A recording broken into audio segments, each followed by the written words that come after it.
Hello mga ka-electrical, no? Ito yung PSW natin, green setup. So tatlo yung breaker, breaker ng solar panel, breaker ng battery, at breaker ng inverter. So, AM Sir Arnie, no? So ito yung unit mo, PSW green, no? Working na, araw is blinking, meaning nag-harvest yung solar panel natin ng kuryente mula solar panel papuntang battery. Yan. Okay, so ito, nilakihan ko dahil tetestingin natin yung setup mo para sa washing, no? So, washing ang nakaload natin ngayon dyan. Ito, yan.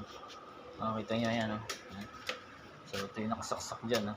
So, pagmamasdan natin yung takbo ng LBD natin, no? Kung gaano kalakas ang hinuhugot nito, no? So, luma na tong battery ko.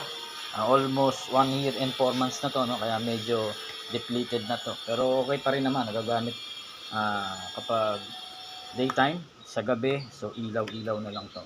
Inverter ko.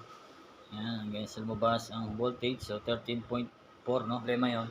So, paandar rin natin yung washing. Yan, umaandar, no? So, ngayon, pag nimasdan natin yung voltage sa LVD. Yan.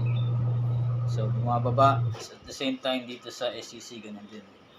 Okay. So, daytime, walang problema. Mag-washing ka. Then, wala mo nang kasabay, no? Washing lang muna. So, yan. Kayang-kaya ang washing machine. Okay?